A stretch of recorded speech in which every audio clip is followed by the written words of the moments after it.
Hi, Kiss Army. This is Bill Starkey, the Commander-in-Chief of the Kiss Army. You're tuned in to Kandi's Kiss Corner on Monco Radio. Kiss costume change. Activate.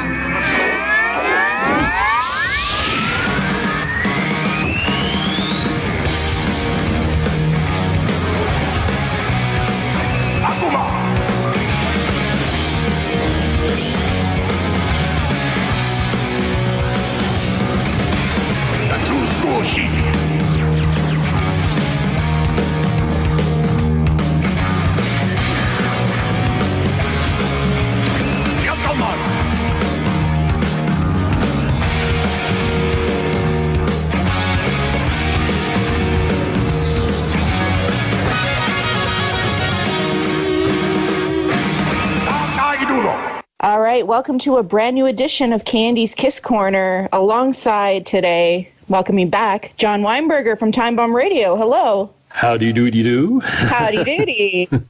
Wow. And, John, we are celebrating 45 years of the Kiss Army today. Today is November 21st. And back in 1975, something really beautiful had started. And, I couldn't think of anything better than to have the General himself, Mr. Bill Starkey, join us. Bill, welcome back to Kandi's Kiss Corner, my friend. Thank you. It's good to be here. So how you been doing since the last time we talked to you? I've been COVID free, so still employed. Those are the good things. And John, wow, it's great to have you back as well. Thank you. Yeah, it's good to be back. I mean, I miss that one. It was like 3 months ago now, I think, because I was over on the other end of town when we did this interview. So yeah, it was a good time. Yeah. Wow. Definitely. So Bill, 45 years of the Kiss Army. Wow. There's got to be some great things that happened over the years that really stand out to you. Can you share some of them with us?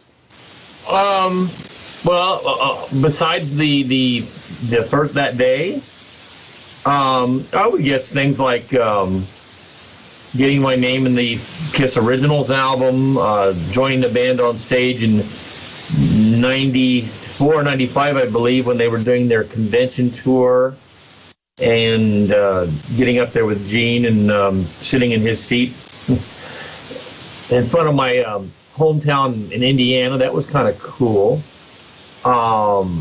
There's been a lot of Kiss Expos that have been a lot of fun. We have them here in Indianapolis, and they're done really well. They're attended, attendance is great. Some of them have gone like a couple of days. Those are probably the Kiss-related things that I could think of since then. John, what about you? You just got reintegrated back into the Kiss fold not long ago. Yeah, I've tried to give you the best history lessons I could possibly give you. So, well, you're the professor emeritus. So, well, I try to do it some justice. So I do what I can. After everything that we've talked about and chatting with Bill a few months ago, what are some of your favorite Kiss Army moments? Well, just meeting soldiers in the Kiss Army, like Matt Porter, for one. I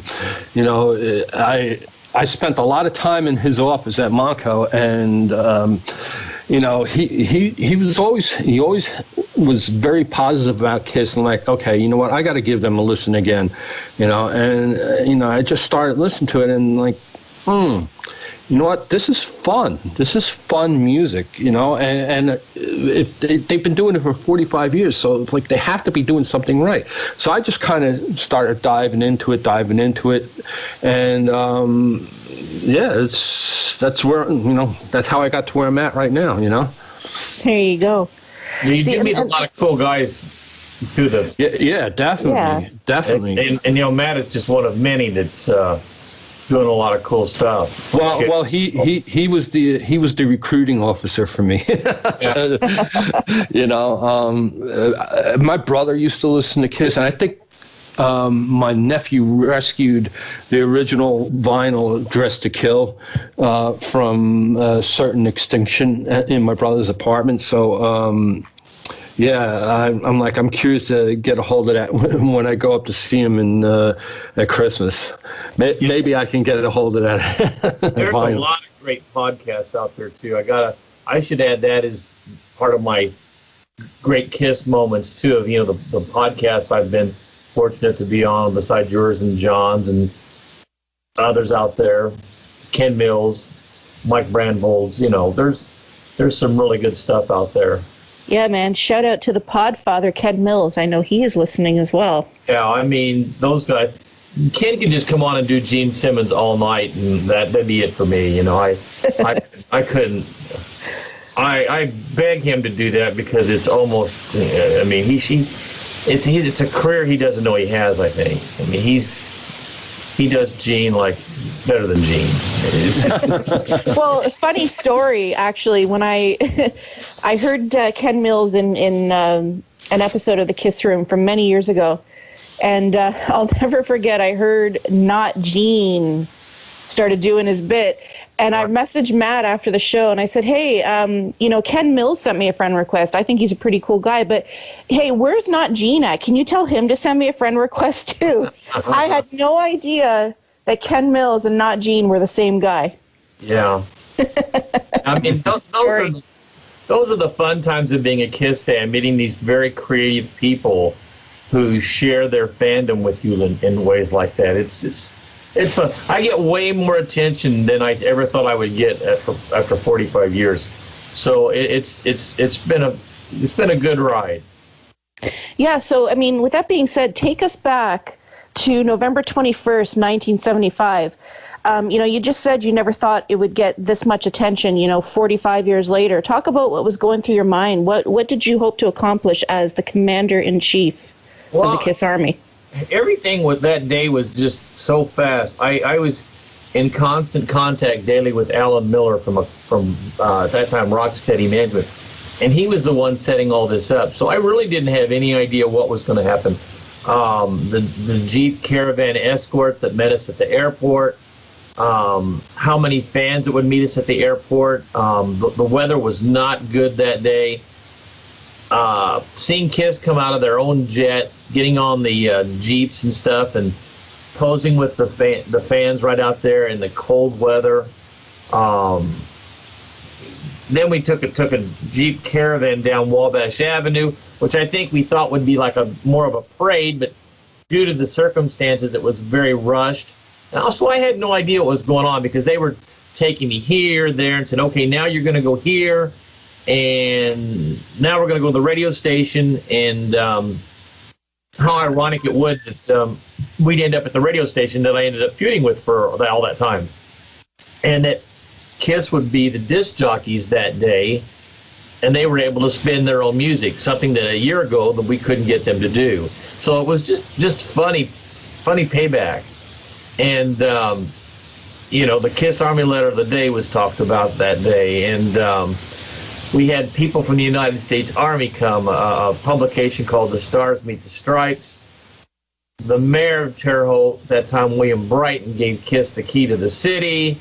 All this stuff was very unexpected to me. All I thought was that we would meet Kiss at the airport, and then there'd be a show that night. I didn't know any of this other stuff was going on. I mean, my brother and his friends painted up as Kiss, and the radio station put them in a hearse, and they were used as a decoy so that when Kiss left the airport in separate limousines, they thought that they would need that in case the fans were following the caravan. And the one guy who went lost his Kiss ticket, and I think it was Junior Smalling that gave him his ticket back. So the funny thing about back in those days, you tore the ticket up, and his ticket was left intact. So he has the actual ticket intact that's not torn because it was given him by J.R. Smalling to get into the show. It was just an incredible day. Like I said, it was amazing. And then I had no idea when I got there I had my ticket, and then I think right after Rush finished their set, they called me to come to backstage. Well, I didn't know anything about what that was about, and I went to backstage, and I was hanging out with them most of the time. And if you get to see Kiss in full garb right before they go on stage, it is still an amazing sight because they're just huge. It's not just I don't know if it's just the platforms or what, but they're very huge. It's very huge. And I never forget just hanging with them. And at that time, Bill Aucoin eventually came later. Alan Miller was running everything, but Bill showed up, and we were all waiting, looking up at the stairs for the lights to go down. And the lights went out, and then the mirror balls rolled, and the chanting just went crazy. And I kept saying, shouldn't you guys go out there? And they laughed and says, oh, no, it's going to get better. And they just kept hanging out. Well, I'm standing right next to them, and it's just amazing. And eventually they walk up those stairs, and it's the coolest thing you're ever going to see. Now, I didn't get to see a good part of the set until after a lot of the pyro came off, and then Bill came up the stairs with me, and he took me, and we both sat on an anvil case, and we watched the rest of the show, the last 3 encores from the anvil case, just sitting on an anvil case, and the loudness, the volume was unbelievable. To this day, never experienced anything that loud. And we were from the side of the stage. And I never could understand why I was there, till eventually Paul stopped the show, and he gave a plaque first to Rich Dickerson, the program director of WBTS, who helped mastermind this. And then I got my plaque. I mean, it was just totally nothing that I could expect. So then I went over and we watched the rest of the set. I just remember, I don't remember Rock and Roll All Night, but I do remember Let Me Go Rock and Roll. And at the end of that, Junior Smalling gave me a address, and that's that crazy story I've told before where he told me just to go round up girls for the after party. And I was just stunned that there was going to be an after party. And I told Jay, I said, what are we going to do? And Jay said, I don't know. The main thing was for me to get Jay and my brother and his friends the news so they also could meet at this back it was just a pizza parlor across the street from the hotel where they were staying. And so we get there, and we're in this very small pizza parlor. And here's Geddy Lee and Alex Lifeson over there at the bar. I mean, we just seen Rush. And Kiss comes in without their makeup off. Well, this is like a religious experience because back in those days, you didn't see Kiss with their makeup off. You didn't know what they looked like. I had somebody tell me not too long ago, I said, well, did you ever think about sneaking a camera in? And I said, well, no, why would I want to violate their trust? If I'm there, why would I do anything that would ruin that, So when Kiss came in, honest to God, we didn't know who was who. We just saw force. I mean, we knew who Peter was because we knew he was a little bit smaller than the other 3. But other than that, you had 3 really skinny guys, well, 4, with platforms on, long hair. And after they had taken the Stein's Clown White off, their faces were still kind of very white. We had a hard time telling who was who. And the funny thing was, the first person that came up and spoke to me, we were sitting at the table, was Gene. And he had this cheese-colored scarf on, and it was funny because the first thing he said to me, he goes, not everybody in this business are pricks. And I didn't know what he meant, but I think he was referencing to my little tirade I gave to Rich Dickerson when we were at the radio station, when I should have just been gracious and said, yes, it's great that Kiss is here. Instead, I went into this tirade about, 6 months ago, you gave me a lot of crap, and here we are. Kiss is here. What are you going to say? I mean, I just completely lost it for some reason. So we're sitting there eating pizza with Gene, and I'm thinking to myself, well, what's the first question I want to ask Gene Simmons? I said, what's the second line in Deuce? I'm thinking, like the meaning of life. So he tells us, and then we have a good conversation. Then when Gene gets up and goes somewhere, then Paul sits down. And that was kind of cool. And we talked about, I think that time, I think I asked him where the Firebird was, the guitar that was on the cover of Kiss Alive, what had happened to it. And, just imagine you're sitting there eating with these guys and you get to just ask them these crazy questions. questions that you had never planned to have before, because, like I said, when we started the Kiss Army, we didn't do it to meet the band. We just wanted to get them on the radio because we thought that was the fair thing to do. So, needless to say, it was very hard to go to bed that night. When I went home, my mom had decorated my bedroom and put something on there about how she was proud of me because I told her the show had sold out the day of, and she still didn't believe me.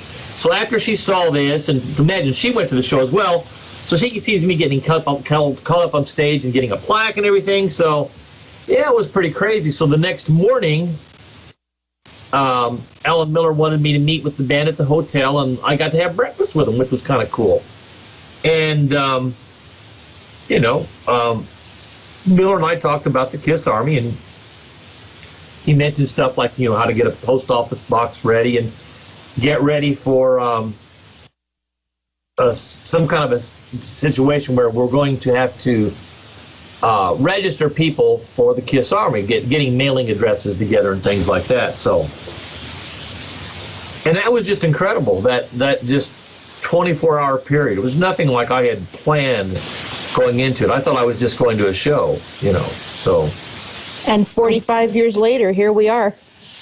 Yeah, I mean, who would have thought? But it says a lot for the band. It says a lot for the fans. It's just a unique group of people, and it really is. And I think that, and I think John can agree with this as well, is that the Kiss Army and all the Kiss fans that we meet, we're all such a unique bunch of fans, and this is why I love talking to Kiss fans, is hearing their personal history, because one person like yourself might have heard of them back in the early 70s, and then like me, I heard them during the Psycho Circus tour. So there's really all these different stories, and I know Matt, he talks about this a lot. He heard them back in 1976 and only saw them on the Asylum tour for the first time, right? So every story is unique and so cool, and this is why I love, talking to Kiss fans and interacting with them. Yeah, they're an eclectic group of people, all different backgrounds, nationalities. I'm always fascinated with the weird thing about Kiss is that it crosses so many generations. Most of the guys that I know now were 80s fans, so they really didn't even experience Kiss with the makeup. They know the Eric Carr, Bruce Kulick stuff. So, I mean, it's and they're just as strong as fans as anybody. And then you've got some people like yourself that didn't get into it till maybe Psycho Circus. Now there's another group of people with Eric and Tommy. Yeah, it's funny to talk to these people because everybody has a Kiss story that they're proud to talk about with, and I never get tired of hearing about it. And it's always fascinating. But I tell most of them I would never give up my time, what I saw in the 70s, to anything, because I saw them as an opening act, and honest to God, I still thought they were really special. But it was really amazing to see them go in that short period of time as an opening act to headliner. Even to this day, you don't see that happen to any artist. I mean, you have to pay your dues. I'm not saying they didn't pay their dues, but they did pay their dues, but it was amazing how quickly they were rewarded. And I always admired their work ethic and the fact that it didn't matter what things they were put up against. Like I saw them at a show where they were the opening act, but yet they played last, waiting until everybody left the arena, and it was well after midnight. And they played just as hard then for the small group of people there than they would have at Holman Center when I was there and I got the award and Kiss Alive was really, popular. I mean, it was no different. So it was cool to be a part of that and see that rise. And it was also fun to go back home to your fellow classmates and people you went to school with, because back in those days you followed your bands like you did your favorite sports teams. And like I said, they always used to give us a hard time and saying if Kiss is so great, why aren't they on the radio? And we couldn't explain that. But we stood by our guns, and we said we still thought we knew what we were into. And, it's just amazing. There you go. All right, Bill, I think we're going to take a break here and go to a few of the songs that you played. And when we come back, we are going to continue our celebration of 45 years of the Kiss Army. Don't go anywhere.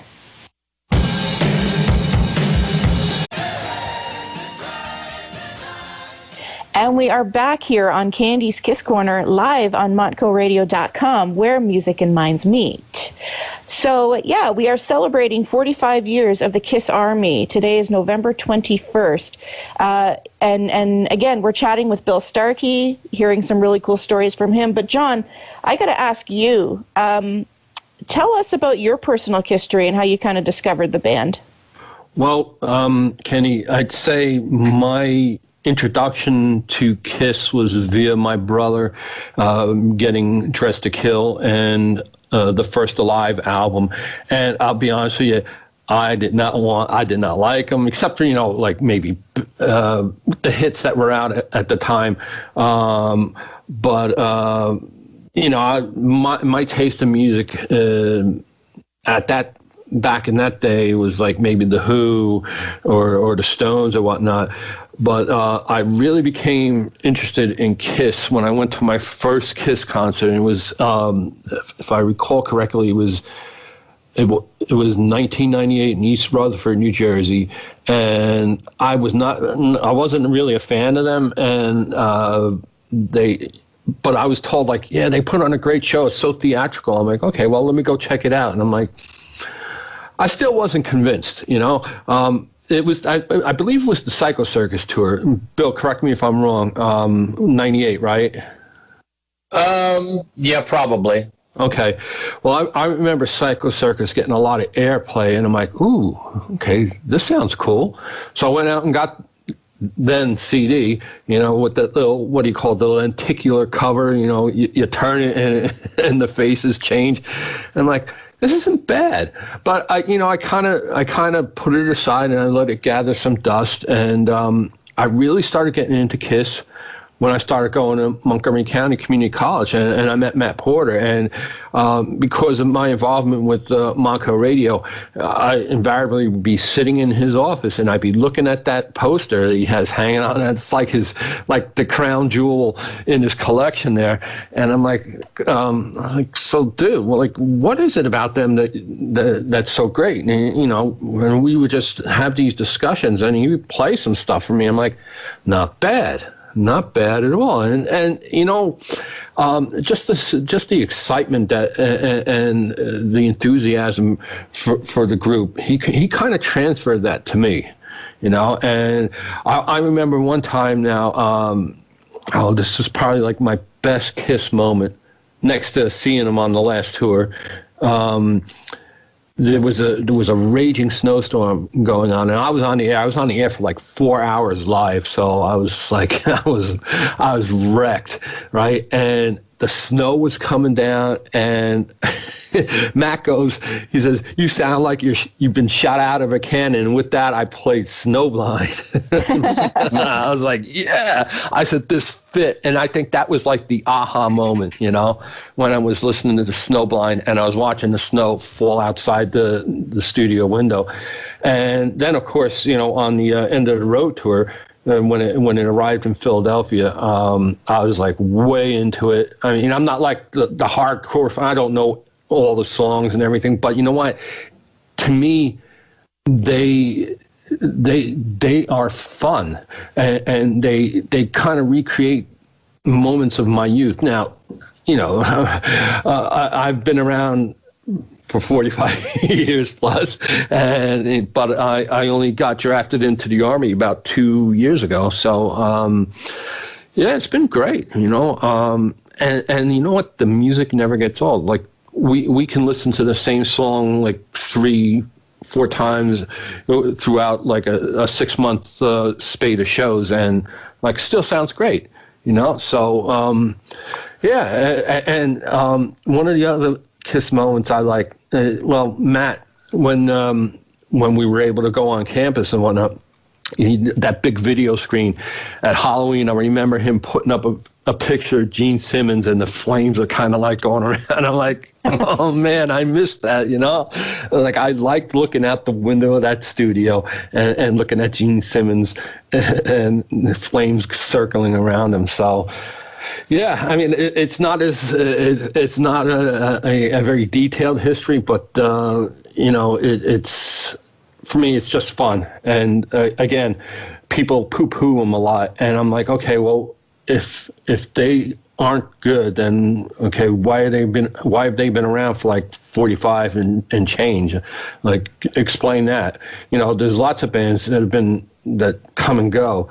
You have Kiss, you have the Stones that are still going, although I don't think I would ever go see the Stones now. The Who, all these bands have been doing something right for the last 50 years, and I think that's just a testament to their music, and it's kind of timeless.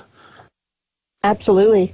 Now, Bill, have you heard that story of the poster hanging in Matt's office at Monco? No, I have not. So it's a little known fact that back in 1974, on May 11th, if I'm not mistaken, Kiss was actually supposed to play at Montgomery County Community College, and unfortunately that show did not happen. Oh.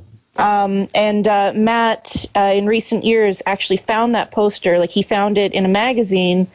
I think and Matt can correct me if I'm wrong on how this story unfolded, but I believe it was his wife that blew it up for him, and it was hanging in his office for the longest time. Hmm. Yeah. So what year would have that been? 74, maybe? 74, yeah. Wow, I love that stuff. I think he got it out of Rolling Stone, if I remember correctly. Oh. Okay. Yeah, and then he had it blown up, reproduction. It was a different time back then. Like I said, they were very dark. They were the loudest band I ever heard. And because you didn't know who they were makeup-wise, and they didn't do a lot of interviews, there was this mystique about them, which just made it even more cool. I mean, we liked them being from Indiana because they were a New York band, so we had this fascination with New York. So these four guys come in leather, and there's, like I said, there's this mysterious aura about them. So now nowadays everything's out there, so it's kind of hard to keep that mystique. So back then it was cool too, because we didn't have video, we didn't have internet, of course. So the shock effect of going to a show was multiplied 100 times, because you had an idea what people were telling you what you were going to see, but until you saw it, you wouldn't have believed it. And now we take it for granted, because it's happened for so long, and everything's YouTubed. I mean, even set lists are right out there. I mean, but back in those days, that the object of surprise or whatever was amazing, and that it made things more intense. And it was so fun to take people who had never been to see them, and just not as much watch the show, but just turn around and watch and see their reactions, because it was pretty funny. You can't replace that. I mean, No. Now, in 45 years and change, right, of Kiss being the band that they are, what are some of the wildest items that you've seen with the Kiss logo on it? Oh, the wildest things I've seen with the Kiss logo on it, other than T-shirts? Well, I mean, automobiles. I mean, bumper stickers. Because merchandising is pretty huge in their history as a band, right? Right. Merchandising is big. I mean, if you're asking what is the strangest things I've seen, I mean, I still laugh at the Kiss condoms. I was gonna say that I would not be surprised if there was a Kiss condom out there. So there was a Kiss cologne. Yep. So yeah, I don't know if there's anything. I'm to the point now where nothing can surprise me. I don't think. I always thought it'd be cool if they sponsored an IndyCar in the 500 or something. I always thought that would be kind of cool because that black and silver color scheme is just really cool. Hey, Bill, I see that you have the Kiss Army root beer there and Yes. Rock and Roll Over Cherry Cola, if I think so. Yeah, I have them too. Yeah.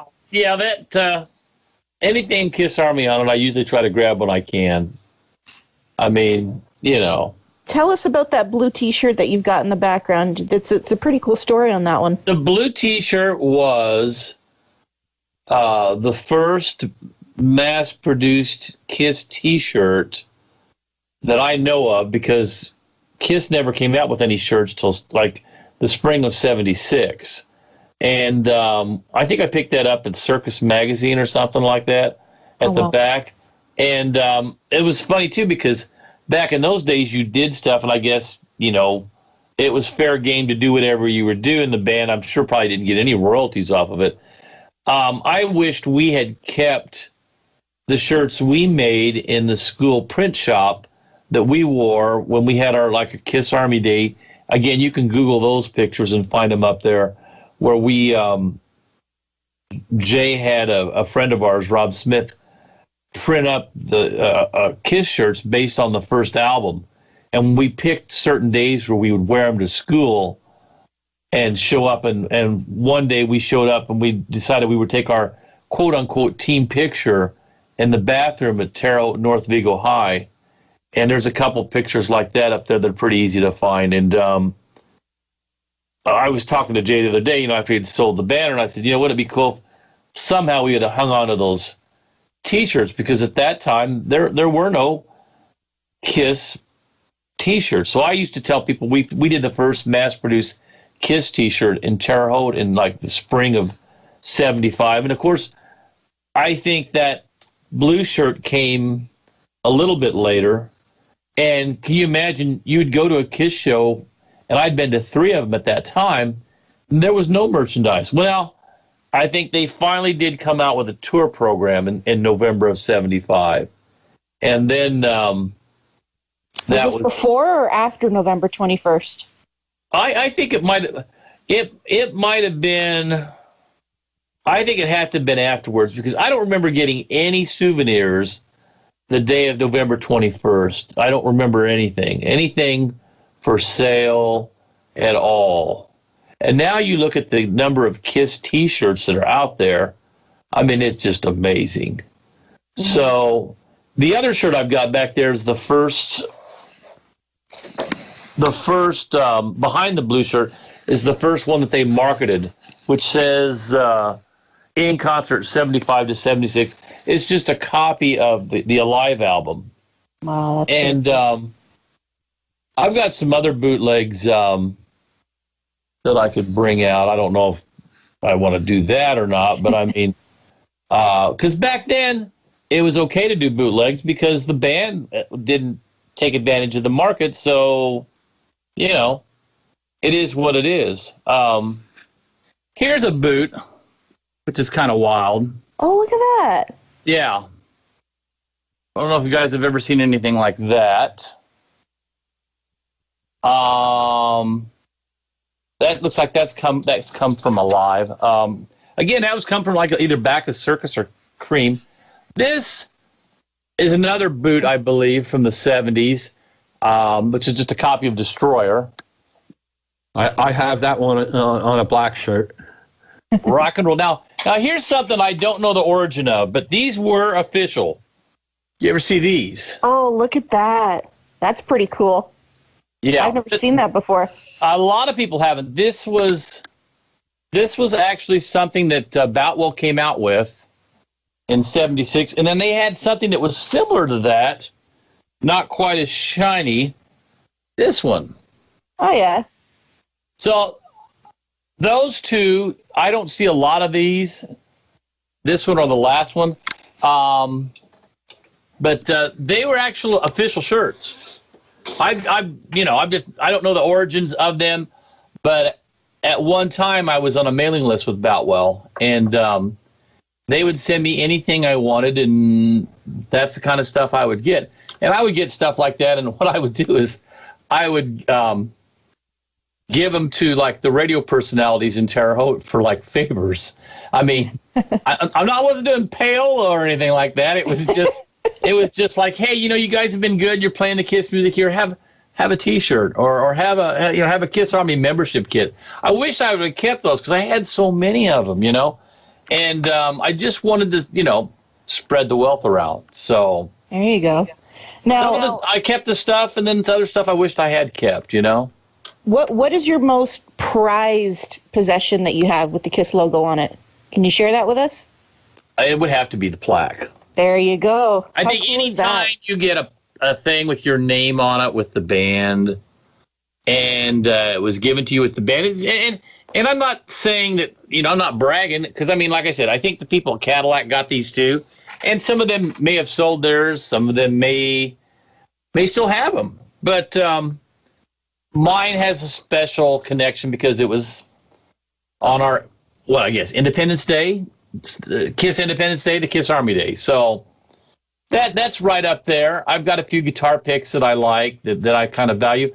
I've got a backstage pass that Big John Hart gave me from '76 that that I'm probably won't part with. I mean, that was kind of cool because that year of '76, I got to go to a lot of shows. And shout out actually to Big John. He just celebrated a birthday a couple days ago. Big, and again, like what Gene said, there's not a lot of, something about there's a lot of pricks. Well, I forget how Gene put it. Something about there's a lot of pricks in the music business. Whatever. John Hart was a class guy, always was, and I mean, he could have been really difficult with guys like myself and my friends. But John I guess he was just one of those fan-friendly guys because he would say, he would not only let me go up to like the parties, but he'd let me buzz up my friends. And he'd just say, I just know you guys won't start any so have at it. So one of my buddies, and like I said, why was that cool? Was because I ran into one of the guy's brothers not too long ago, and he says, he goes, you remember when we were up at the Hilton Hotel at one of the Kiss parties, and I said, yeah. And he said, well, he still talks about that because he got to see Kiss without their makeup. And I started laughing. I said, yeah. I said, in '76, that was a big deal. I mean, you just got to do that. And to this day, he was telling me his brother remembered going up there and doing that. And I said, yeah, we were lucky. John let us up there, and we were in the governor's suite. And we were there till sunup. I kid you not. We were there, and we were talking to it was a funny conversation because we ended up talking with Peter and Lydia and the drummer for Bob Seger's band, and Peter was just going on about everything, his cat, gangsters, things in his life. Peter, when he was with Lydia, was wonderful. I mean, they were the rock and roll couple of the '70s, in my opinion. They were. It was really cool to see them in rock magazines. And Peter just went on, and he was just, we were there, and he was in a chair, and we were surrounding him, and he was just talking about everything from the Eagles to gangsters and everything. And this went on till like sunup. And eventually I said, and here's the crazy thing. I had to go to work that day, and we're driving back from Indianapolis to Terre Haute, and the sun's coming up. I go straight into work, and I go to my desk, and I fall asleep. And my supervisor says, you need to go home. That's it, And then that was crazy. I don't know what made me think that I could just go to work, like that. But it was just one of those weird Kiss moments, Yeah. Never trade it for anything. And Big John, thanks to Big John, he got us into that thing, Yeah. Bill, we are running out of time here. I think maybe we'll take one more break and come back and just talk for a few more minutes. All right, Kiss Army, don't go anywhere. All right, Kiss Army, we are back here on Kandi's Kiss Corner, live on MoncoRadio.com, where music and minds meet. Again, I am joined by Bill Starkey and John Weinberger. We're celebrating 45 years of the Kiss Army.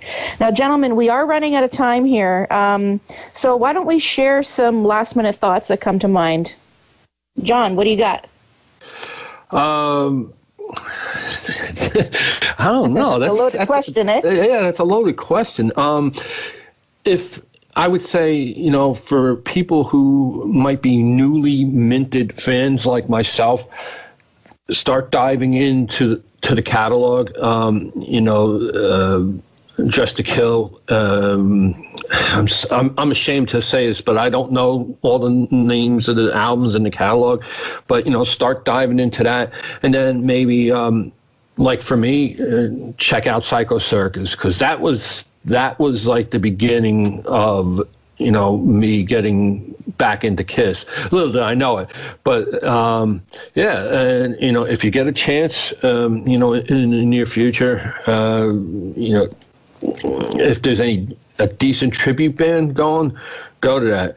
I mean, Alive 75, loved them. I actually took a picture of Matt and JR doing an interview, and little I know, like, how historic that guy was, you know, in Kiss history. So yeah, I was glad to be able to meet him and just say hi. And you know, Matt shared a pretty cool story, is that at that last Alive 75 show, it might be the very last time that J.R. Smalling ever shouted, "You wanted the best and you got it." So a pretty historic moment for that. And it was. You know, it was about 2 years ago that I went to that show, and I remember it being very cold.